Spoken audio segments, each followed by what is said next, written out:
Hell, there's some white people that's way more righteous than the Negroes around us, striving to be the best that they can be, which is you can't. What's the how does Scripture say? Evil is a bad name after faith, something like that. You can't shoot nobody down just because of whatever their disposition. But I'm saying to you that a group of people took something from you, and our people knew these things. You think this is somebody grabbing somebody's head, hitting them in the head with a stick? Our people were too intelligent. That's Narmer, the first Neb who united Kemet after it was divided.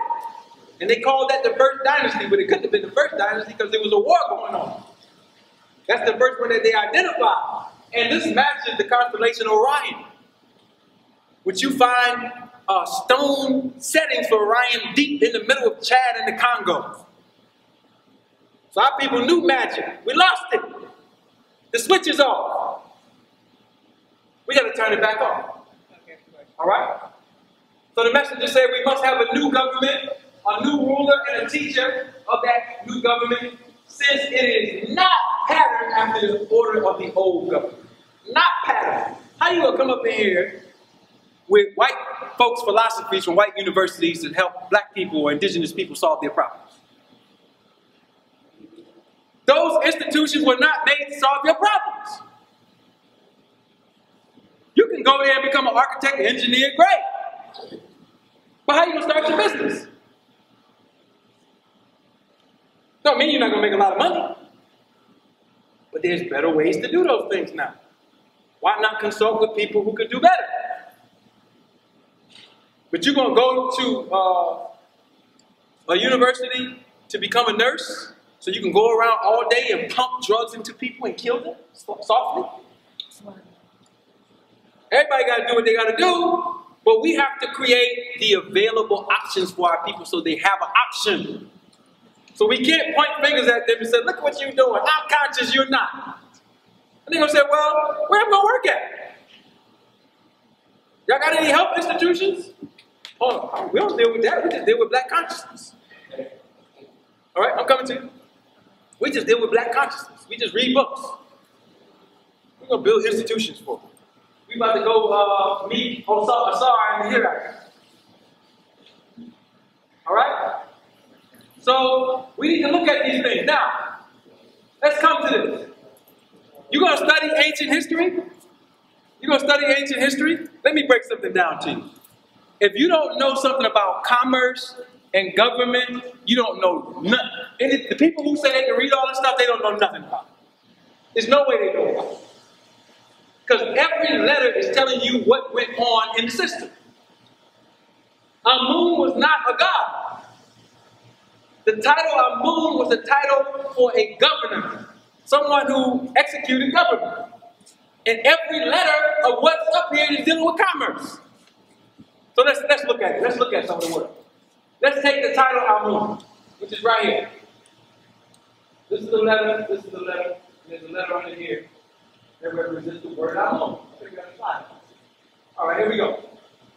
Amun, this is Amun, the Neb, and this is the name. Now, does anybody in here read this stuff? Anybody? I'm not a prolific reader, but I can read some of it. So I'm going to tell you what's up here. What's this right here? This is a leaf. This will give the sound A, I, or Y. I prefer Y because it gives it proper. So when you look at some text, they'll say Yamun, Imun, Amun. Doesn't matter. What is this right here? This is a leaf. What type of leaf? A papyrus leaf. What was the purpose of papyrus? To make paper. What was the purpose of making paper? For writing contracts. For writing about government policy. For writing specialized texts for priests.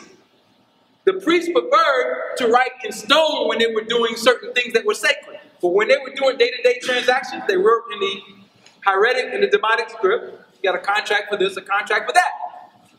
This is paper. What else was this used for? Shipbuilding. They built ships out of the papyrus. For what? Sailing down the Nile and other into the Mediterranean for what? Trade. Commerce.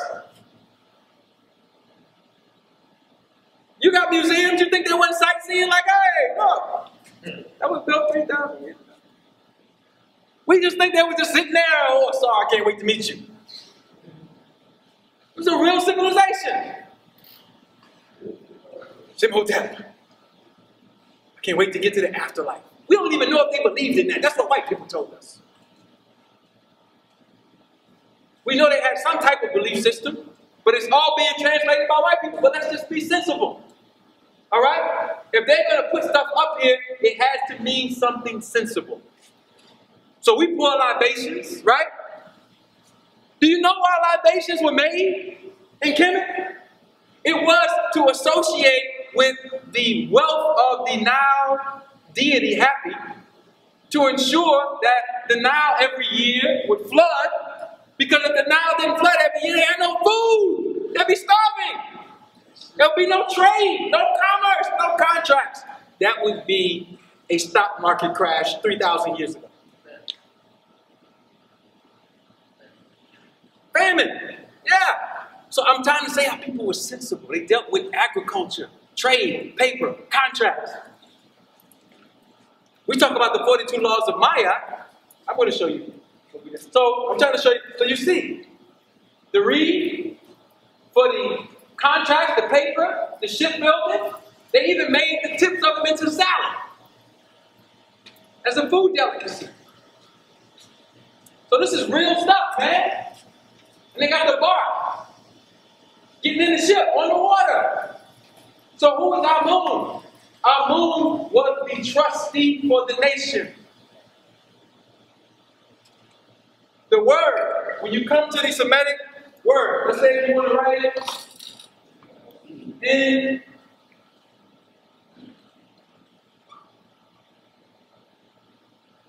any of the Semitic language, Ya or Ah, boom. You know what that means? In said Arabic, contract, covenant, trust. You know what they changed it to in the translations in the Quran? Believer. So when you add a mean to the front, it means one who covenants or contracts with the trustee, who is the Nabi. So they say that means prophet. And in order for them to make profit, they got to make you believe in prophets. Y'all got it now, right? Yeah. Okay. In that way, if we have to teach law with that. My point is, if you're not teaching law with the spiritual system, they're making profit off. If you're getting the law with it, now you can understand something. Making profit. And the covenant. So this is the one who kept the covenant. What was the covenant? National treasure. Not the movie. National treasure meaning you pay tribute to the king to distribute it to the 42 Sefat, or the 42 nomes. So when you see the 42 assessors of Maya, those are not gods. Those were the shets who ruled over the local Sefat, or nomes. Say nomes in Greek. 42, basically 42 counties with leadership who executed the Constitution, the constitutional laws of Maya in that area. So you can go get some text like the Elephantine text and see what was going on in local areas. Somebody broke the law and this happened and that happened. It was a real society. Not a bunch of people trying to get to the temple to worship Amun, the Great.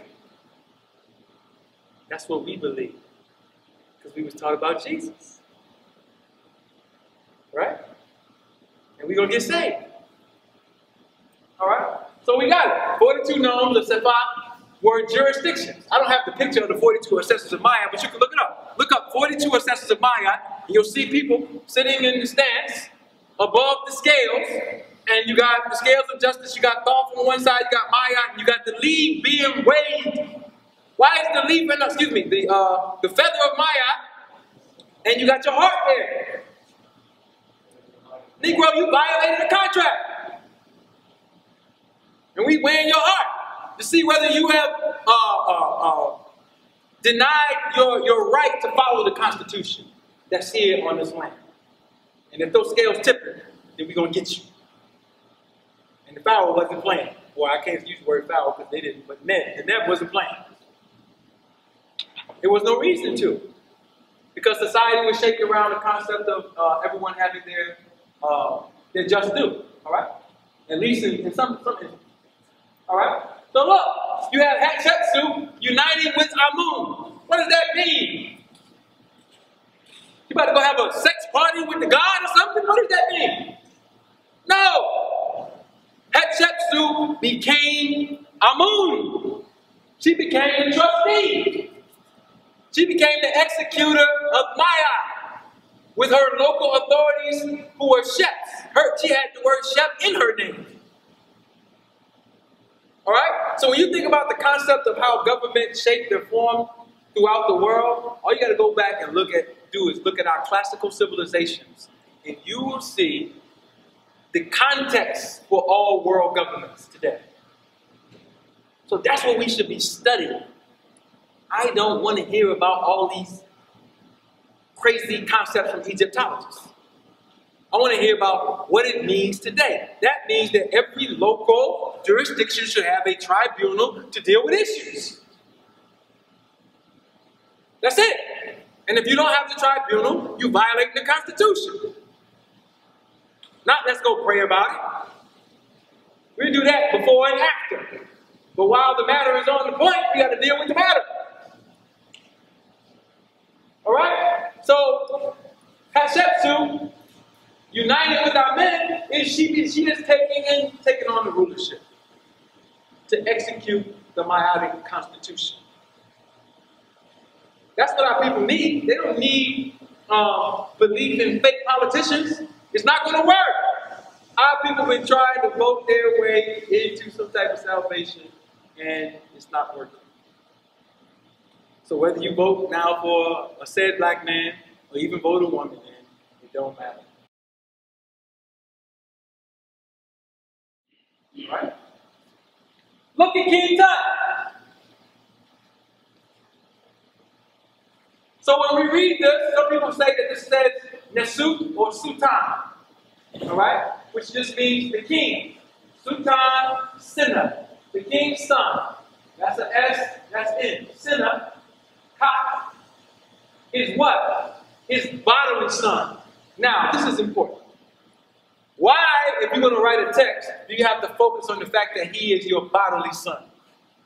Your son from your own loins. Because the rule was you don't marry foreigners. You marry amongst your own bloodline. Or else you fail. Sultan of Nesut, Senecat, Mored. So he's the king's Mored. Now some people say this word means beloved. To Kemetic was the beloved land. No, this word means heir. He's the heir to the throne.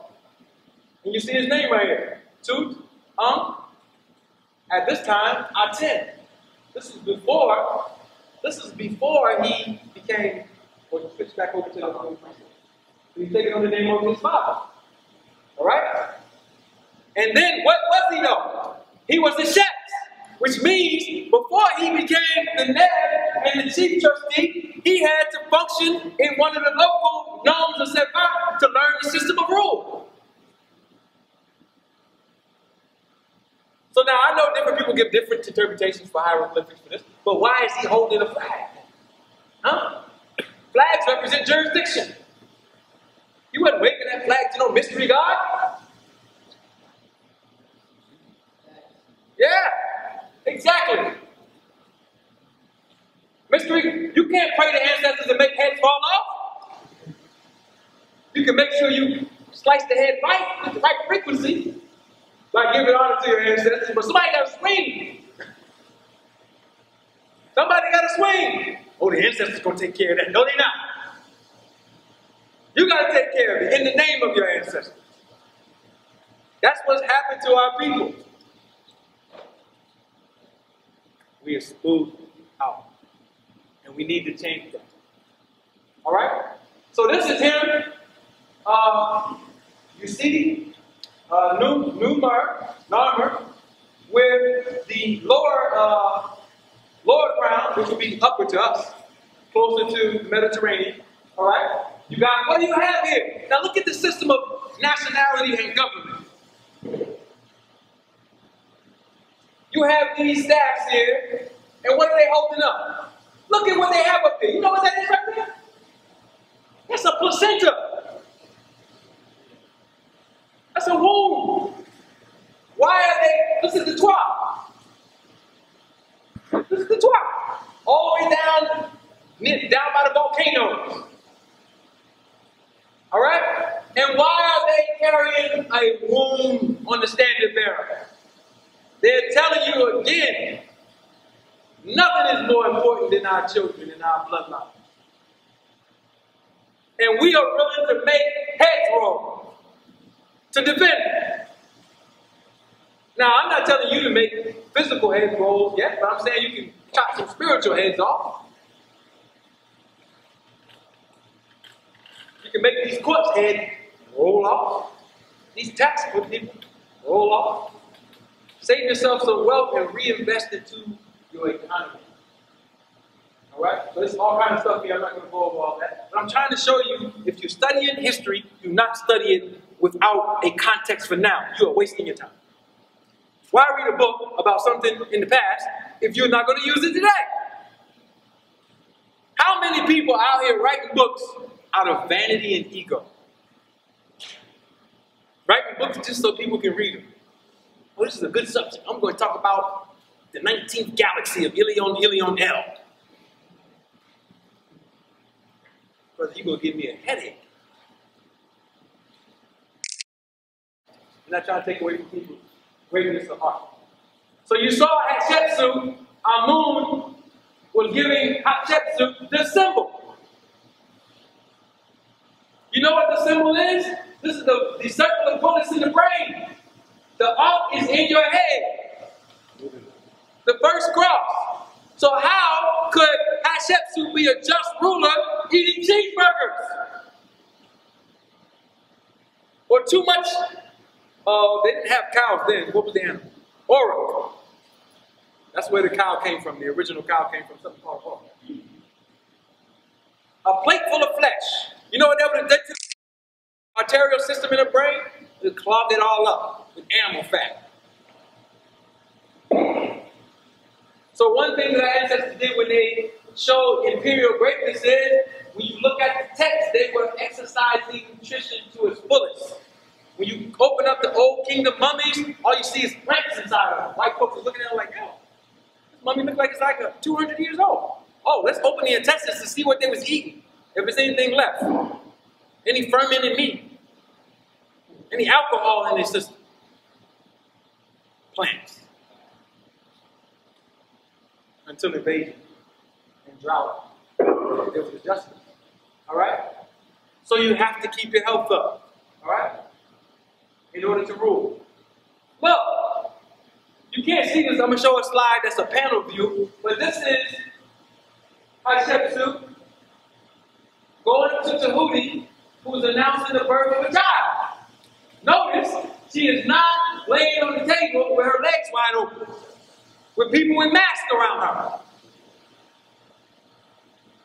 Nobody sticking her in her back with no needles. She's going to make what you call an immaculate conception. And the reason why it's immaculate is because the story is being told. Tahuti is the god of the ancestry and writing, so he's giving her some type of wisdom. How can we have a nation where the women who are birthing the child, their wisdom is, how fast can I get to the WIC office before it closes? Am I going to take I-76 East or I-76 West? That's not a healthy society. Why do you have Gov't here? Gov't is the shaper of human life. And then you have Heteru. Look, they're both providing her with vitality and life. Alright? And then she got the sisters all around her when she having the baby. You go into the hospital, you got grown men looking in between your white legs. That stinks. That's embarrassing. We gotta change that. Only sisters should be looking between her legs, with you assisting. You don't see no brothers up here? Ain't no brothers up there? because it's a sacred moment. All right?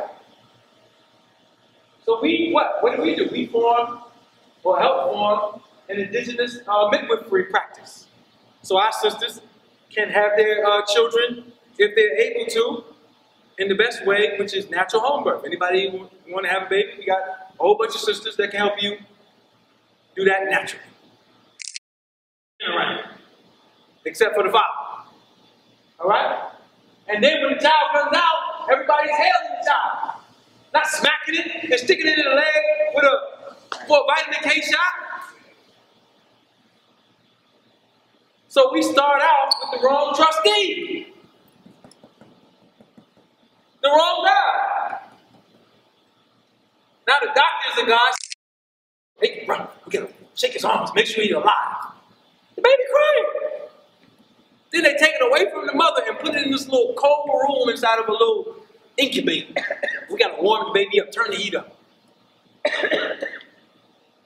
So we start out in abuse because we don't have the history. Oh, brother, we can't do that. You gotta go to the hospital to have your child. You gonna get locked up.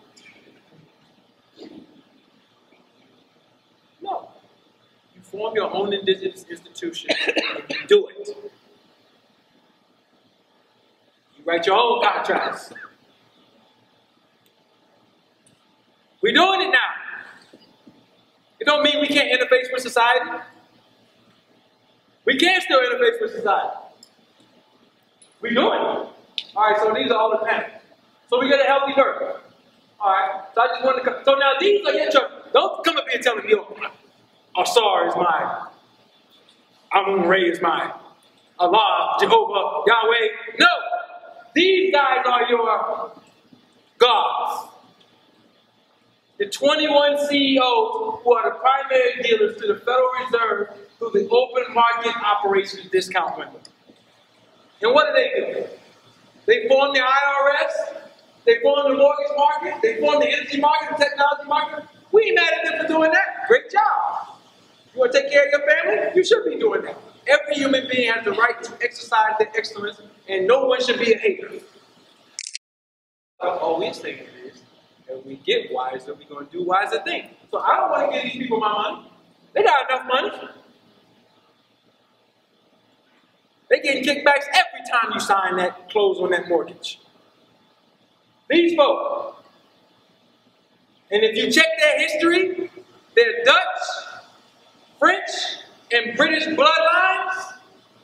You can go and trace Wachovia and all the banks and everything else back to their origination, stealing you and taking your nationality. It's okay. It happened. As the Jews say, never again. We won't forget. Goldman Sachs. Barack Obama is the president. These people run this country. Don't you know that the Federal Reserve has no money except for the assets of these particular entities? And when these people can go up to the Federal Reserve and say, I need a cash advance of $10 million. I have assets within the Federal Reserve or the Depository Trust Corporation equaling something. I need cash, money. Or send it to my computer so we can get it into this institution. Now, the truth is, no one really knows what these people are doing necessarily in detail. But we know they're stealing a lot of money from a lot of different places. We don't have to stop. We just have to be ourselves. That's all we got to do. We can't do it worshiping false gods. In God we trust. No, you don't. You trust the Depository Trust Company. I'm trying to tell indigenous people that you have been bamboozled. You've been hacked. That they dug down into the deep core of your spiritual nature. And knowing that you're that spiritual by nature, it just twisted history a little bit. Now you got these false gods who you're calling on to save you. And they are not real. make them real. Think about this. How many thoughts can you have in one day? Who knows? But the one thing that you do know about those thoughts, if you can't count them, if you forget them, so why would you worship something that you made that's lesser than the mind that made it? Why would you give attention to something that you have the power to give attention over to that's less than yourself? Your belief in a fiction is you giving over power from yourself to that fiction, no matter what it is. So what we need to do is find a way to believe in yourself. Find a way to have confidence in the people that are close to you. And find a way to build the formulas up to get rid of these folks. Because these folks are the ones who are causing the problems. Now, we got to deal with some of this stuff. I'm just saying, he don't look like Hannibal. Nor King Tut, who we call it African. Yet, this is the first time the word Africa ever appears anywhere in the world on this coin with Emperor Hadrian. Fast forward how many years later, the first African was a white man, now we're all calling ourselves African. I'm just saying. The evidence speaks. We don't gotta be nothing. We can name ourselves whatever we want, except after white people. I don't care what we can be, whatever. Nubians, whatever. Just don't let it be after them. That's a curse. That is a curse. Use the indigenous names. We read the hieroglyphics now. Let's use the indigenous names. Don't use these names. We can use them in conversation. We can explain to people. We don't gotta, be all hard on people. We know what they mean when they say African. They're talking about our people. We got that. We got that. We actually love the concept behind the name, because the concept that's behind the name is finding a way to keep our bloodlines together in unity. We got that. But all I'm saying is, come on. We got to find a way to get rid of these slave names. So don't get mad at it. Because this is what we're supposed to be doing. All right? Just try it out. Go to a statement, write that number down. Just try it out. If you're in society. And say, I'm tax exempt. There's some accounts we can use where you don't have to be in society.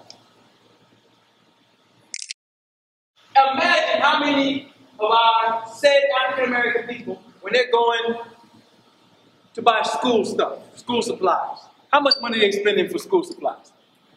If the church, the mosque, the synagogue, the temple, wherever you are, all got together and said, we're going to get with ARNA, and they're going to teach us on a Saturday or Sunday how to be tax exempt. And now when we go to Staples, all across the nation, we're going to be tax exempt. This was Staples. Let's just try some pencils so you don't get scared that the IRS is going to get you. You know how we get. It's just paper and pencil. That's all. And let's have we know what we need to do? Find a way to do? Have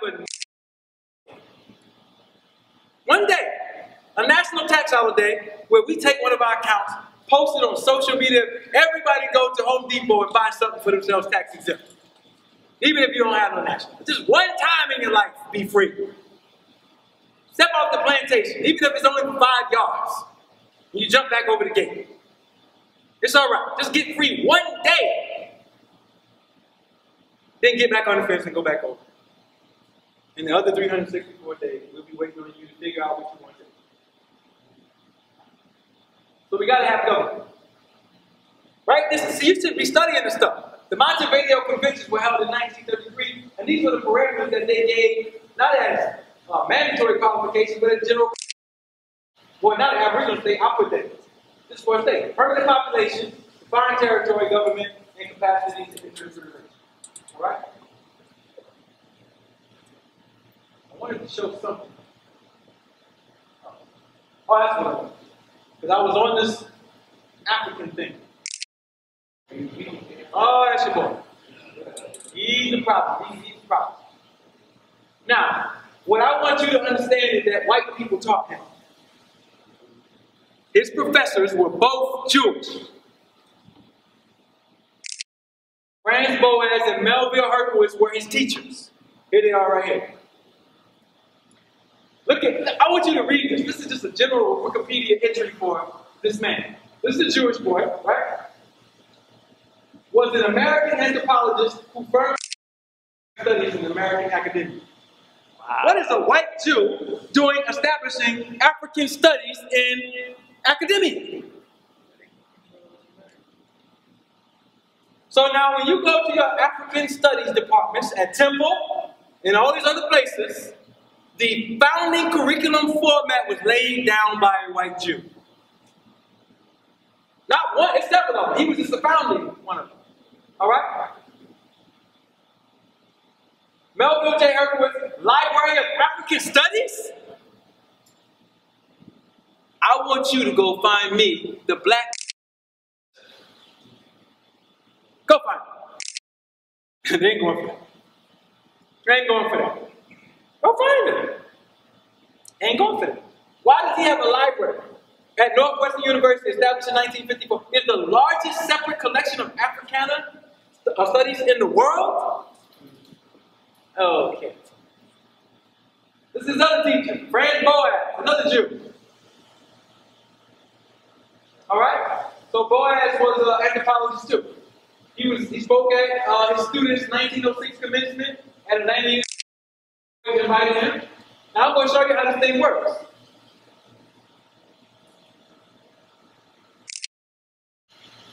What did he do? He's the trustee and funder of the African American Institute, along with the CIA. The Institute was an institute founded to study Africana studies. And it had a I already did this lecture. They had a sub-chapter, and guess who was in the sub-chapter? It's some John Henry Clark. I don't know if he knew the CIA was funding that. I don't know. Maybe he didn't know. I got the data. Why was John Henry Clark in a CIA-funded Africana Studies social organization?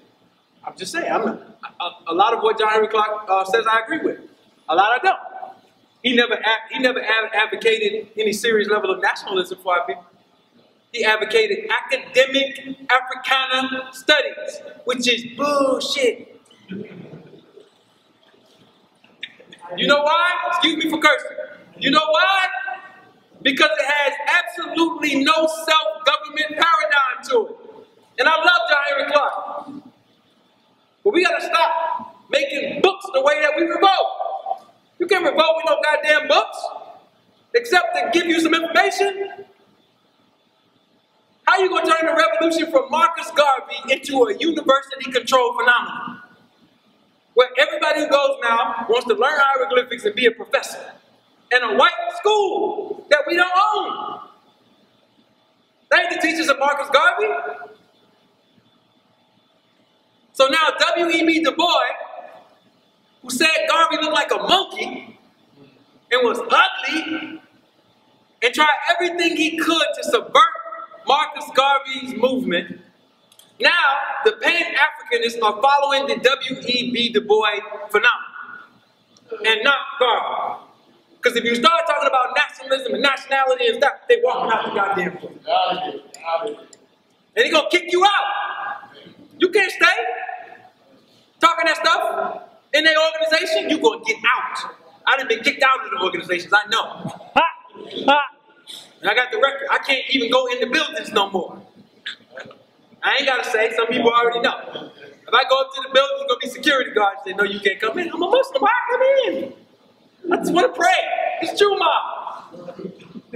I want to worship Allah. No, brother, you're talking that freedom.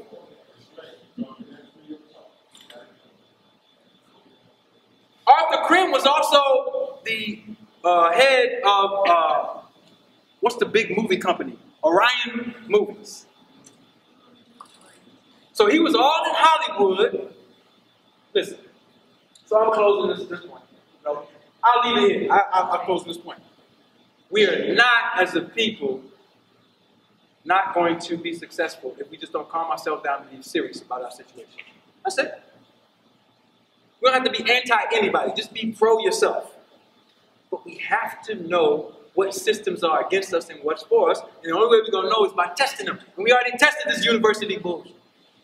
It ain't working. It's good to go to school, but we need architects, chemists, and engineers.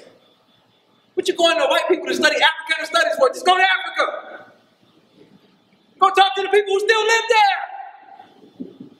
Who didn't get snatched up. They know everything that happened. Yeah, they took us. Yeah, you was over here. They snatched your cousin up. They still know. Hell, some of them owe us an apology because they sold us out. All right, so we done. We're going to take questions. And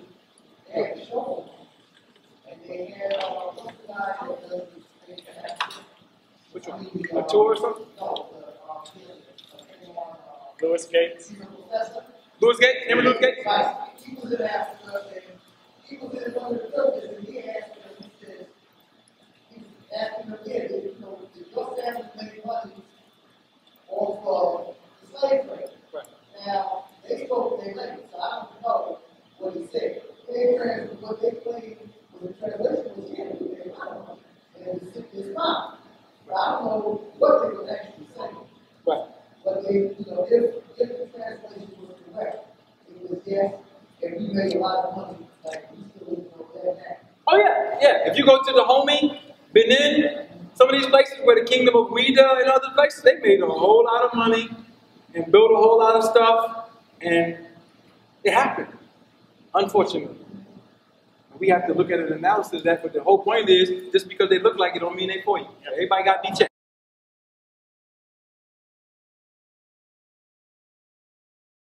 Our existence.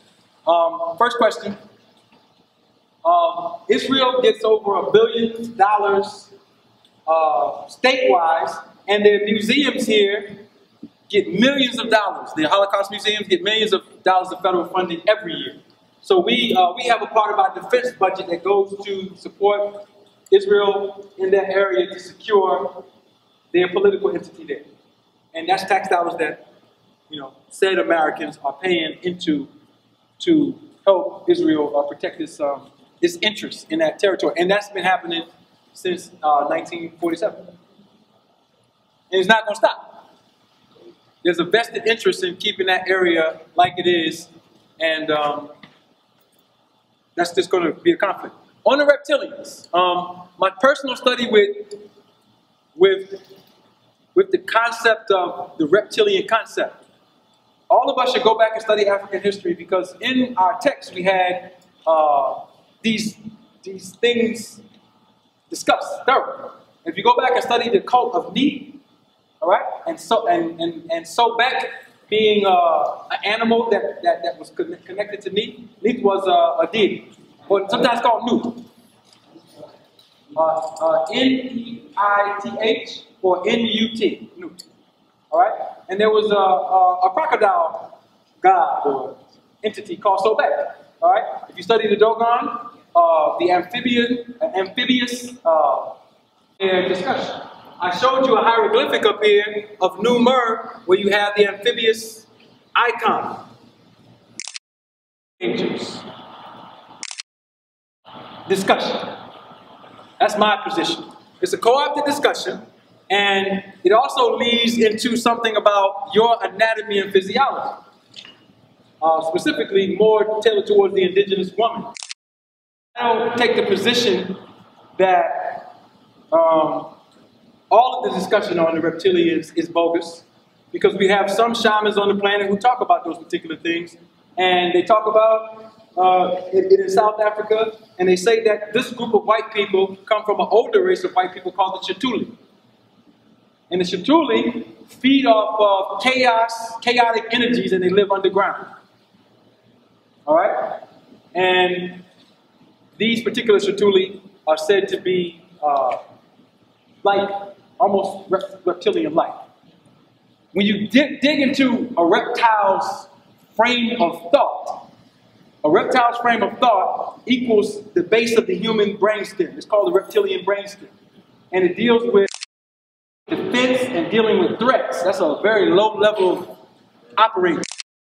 The reptilian proposal is being in thought, rudimentary survival savagery, if it's being implemented by human beings. So there's a lot of different ways you can look at it. There's a lot of studies on it. There's a lot of things on it.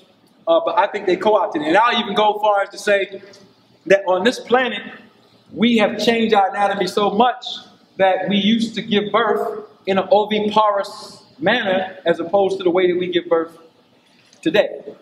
And I substantiate that with texts that constantly talk about how our ancestors were born at a very later date. That's for a whole other discussion.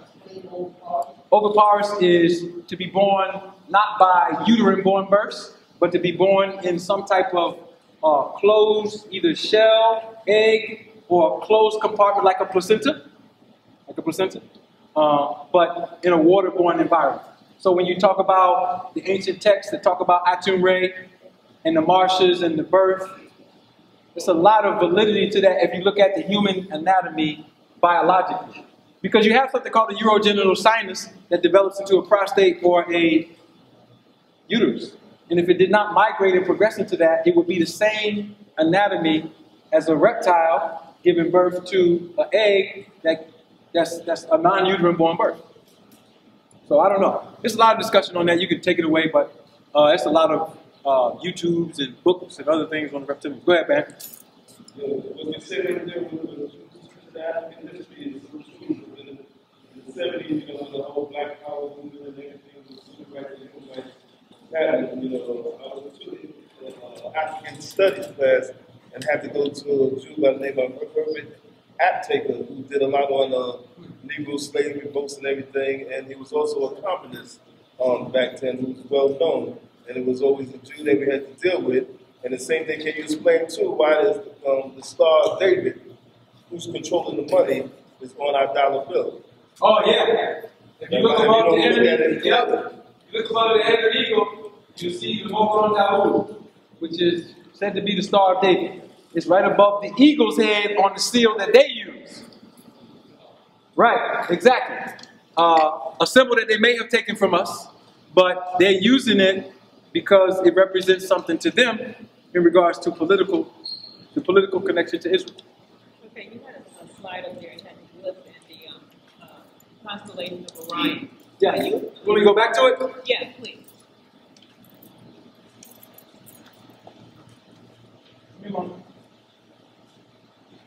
Orion. The one with Orion and it has the name on it. Yeah, the one that you said they matched, the constellation and the geometry of the glyph matched up. I didn't see that. Okay. I have several glyphs that go into this, but not in this presentation. I talked about it. I'm going to go back to it. I think you went back. I did? No, it was at the beginning. Oh. There we go. Yeah. Okay. So can you take the pointer and just demonstrate how those two match? Well, I'll do more than that. I'll show you why this glyph was made. All right, so this may be a poor representation of this, but the importance of this particular glyph, for anybody who reads Egyptian history, is that this glyph is talked about throughout the pyramid text, this particular constellation. So there's often saying that the pharaoh is like the star that's the mooring force of Orion. Orion is mentioned throughout the text, but more importantly is the symbols that you have here. The number 1,000. So typically you would look at this and you see the falcon representing Horus banding an enemy, probably 6,000 prisoners. That's how you would look at it, right? Well, I can show you the top of this glyph where you have a bull deity we call Bat, or sometimes we call them Heru or other names. And at the bottom, you have two twins. This is my book, Star Prophecy. All right, so you get the book, Star Prophecy, or you get the book, Lost Aboriginal Heritage. I put both of the glyphs there. Now, why is that important? Because the bull represents the constellation Taurus, this represents Orion, and the twins represent Gemini. Which, if I were to open up the sky here, you would see Taurus here, you would see the constellation Gemini here. Okay? So now, why is that there? How is it related to 6,000? 6,000 is related to what we would call celestial time, where if you count the number of solar years it took for the sun to leave this constellation to get where it's at now in Pisces, it's approximately 6,000 years.